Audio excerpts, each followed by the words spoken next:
बाहुबल वहां की पहचान है। क्राइम की जड़ें पुरानी हैं।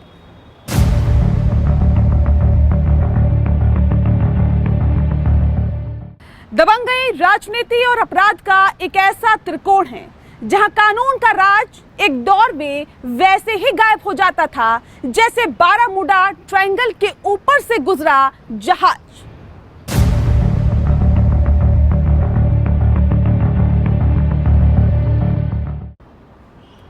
नमस्कार, मैं नेहा दुबे। स्पेशल एडिशन में आज यूपी के पूर्वांचल की रक्त चरित्र की रक्त रंजित कथा, बाहुबलियों से लेकर माफिया डॉन और कुख्यात गैंगस्टर का गढ़ पूर्वांचल, अतीक मुख्तार की कहानी तो बहुत बात की है। बाहुबली वाली राजनीति की पहली धमक सही मायनों में जिस शख्स ने दिखाई वो थे हरिशंकर तिवारी यानी पंडित जी। मौत से टकराना ये शर्त पुरानी है, सोच समझ कर पीना ये पूर्वांचल का पानी है।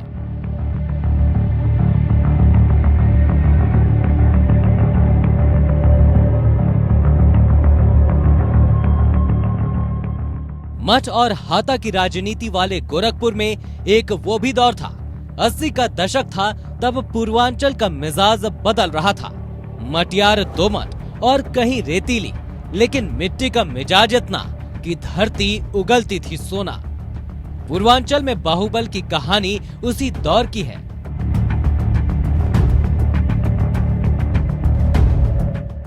नाम था हरिशंकर तिवारी, यूपी में बाहुबली राजनीति के पंडित।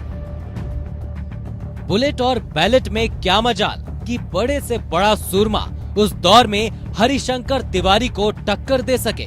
उस समय का पूर्वांचल राजनीति से लेकर तरक्की के प्रयोगों से गुजर रहा था। खेतें सोना उगलती थी और विकास के लिए सरकारी टेंडर्स का चलन चरम पर पहुंच रहा था। ऐसे ही दौर में आहिस्ते से हरिशंकर तिवारी ने ऐसी पहचान बनाई कि सब पीछे छूट गए। सिर्फ एक नाम बच गया, हरिशंकर तिवारी। अतीक और मुख्तार जैसे माफियाओं से इतर रही हरिशंकर तिवारी की पहचान। तिवारी की पहचान एक बाहुबली नेता की ज्यादा रही। क्राइम पॉलिटिक्स का जो रूप पूर्वांचल ने बाद में देखा, उसकी जड़ें हरिशंकर तिवारी के समय में ही पनपी। बाद में माफियागिरी का यही स्वर्ण काल अतीक, मुख्तार, ब्रिजेश की तकड़ी के तौर पर दिखा था। गैंगवार और माफिया जैसे टर्म यूपी पुलिस में तब इजाद होने लगे थे। दावा ये भी कि पूर्वांचल में पहली बार माफिया शब्द का इस्तेमाल हरिशंकर तिवारी के वक्त ही हुआ। बाहुबल में हरिशंकर तिवारी की धमक का पहला किस्सा वीरेंद्र शाही से शुरू हुए टकराव से जुड़ा है। कहानी छात्र राजनीति से शुरू हुई थी और बात बाहुबल पर खत्म हुई। हरिशंकर तिवारी बनाम वीरेंद्र शाही। गोरखपुर के बड़हलगंज क्षेत्र में एक गांव है टांडा। इसी टांडा गांव के थे हरिशंकर। वो दशक 80 का था। छात्र राजनीति में दो नाम उभरे। पूर्वांचल में जातिवाद की जड़ें भी वहीं से पनपी। छात्रों के ठाकुर लॉबी के नेता थे वीरेंद्र शाही। माना यह भी जाता है कि शाही के सिर पर गोरक्ष पीठ का हाथ था। हरिशंकर तिवारी ब्राह्मणों के नेता बनकर एक्टिव थे। तिवारी शाही की लड़ाई ब्राह्मण ठाकुरों के झगड़े में बदल गई। यानी जो लड़ाई छात्र राजनीति के चलते हरिशंकर तिवारी और वीरेंद्र शाही की थी, वो गैंगवार में बदल गई। लेकिन मामला सिर्फ स्टूडेंट पॉलिटिक्स में दबदबे का नहीं था, बल्कि अब फोकस कमाई पर हो गया। इसकी वजह थे रेलवे से निकलने वाले टेंडर, जिनका हब था उस दौर का गोरखपुर। छात्र राजनीति से टेंडर वाली जंग। उत्तर पूर्व रेलवे का हेडक्वार्टर था गोरखपुर। रेलवे के टेंडर के लिए बाहुबलियों में हुई भिड़ंत। तिवारी और शाही के गुट में सबसे खूनी टकराव। लखनऊ तक सुनी जाने लगी थी इसकी गूंज। यूपी में तब वीर बहादुर थे सीएम। वीर बहादुर का ताल्लुक भी गोरखपुर से था। यूपी में पहली बार तभी गैंगस्टर एक्ट लगा था। मकसद था हरिशंकर और शाही के गुटों पर कंट्रोल। यहीं से तिवारी की पुलिस वाली फाइल भी तैयार होने लगी।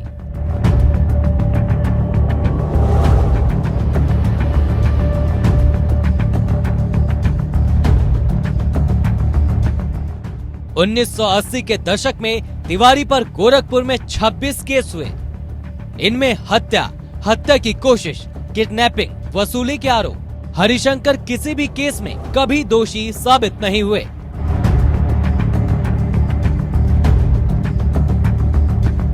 हरिशंकर तिवारी का नाम इतना फैल चुका था कि पूर्वांचल में सारे ठेके उन्हें मिलते थे या उनके लोगों को। धमक ऐसी कि तिवारी के खिलाफ टेंडर में बोली लगाने वाला कोई नहीं मिलता। रेलवे, कोयले की सप्लाई, खनन, शराब, जितने भी टेंडर, सब पर हरिशंकर तिवारी की मुहर। इस दौर में दो घटनाएं अहम हुई। पहली, राजनीति में हरिशंकर तिवारी का उदय। दूसरी, वीरेंद्र शाही की लखनऊ में हत्या। इन दोनों घटनाओं का आपस में एक दूसरे से कनेक्शन नहीं है, लेकिन फिर भी अगर एक साझा कड़ी की बात करें तो वो थे हरिशंकर तिवारी। बारी बारी से दोनों घटनाओं को समझते हैं। हरिशंकर तिवारी का राजनीति में धूमकेतु की तरह उदय। इस उदय के पीछे पुलिस की सख्ती का अपना रोल रहा।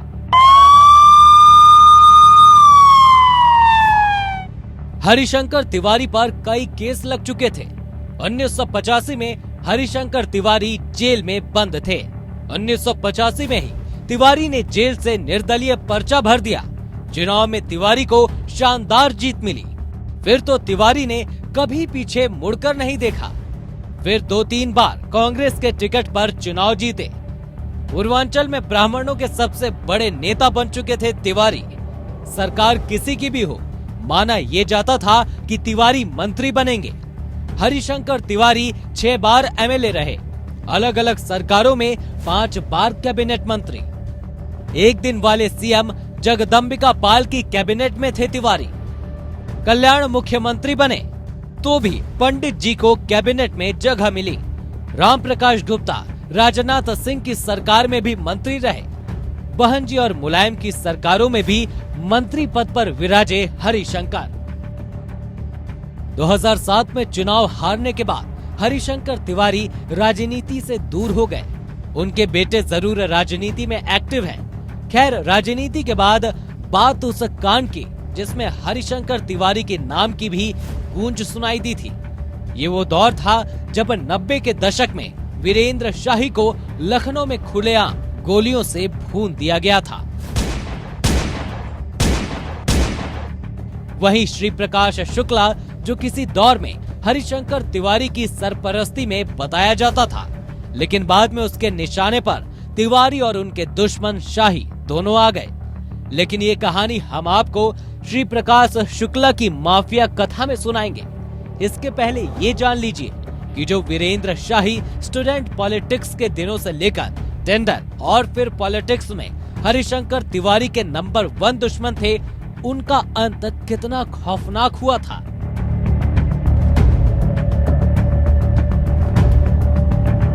वीरेंद्र शाही मर्डर से जब दहला था उत्तर प्रदेश, टेंडर लेने के मामले में श्री प्रकाश ने सीधा चैलेंज ठोक दिया था। निशाने पर थे हरिशंकर और वीरेंद्र प्रताप शाही। हरिशंकर तिवारी ने तो श्री प्रकाश की धमकी के बाद सिक्योरिटी बढ़वा ली, लेकिन ठाकुर होने की ठसक में शाही नहीं डरे। वीरेंद्र शाही सिक्योरिटी लेकर नहीं चलते थे।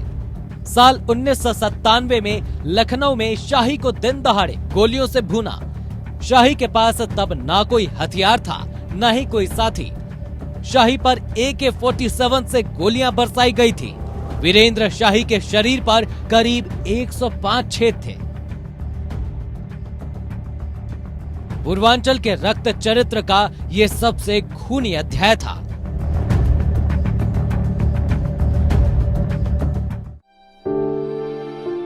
आज हरिशंकर तिवारी इस दुनिया में नहीं है। उनके अंतिम यात्रा की तस्वीरें बताती हैं कि वो अपने इलाके में कितने लोकप्रिय थे। ये लोकप्रियता की आज की कहानी है। लेकिन अतीत पूर्वांचल के रक्त चरित्र से सना हुआ है।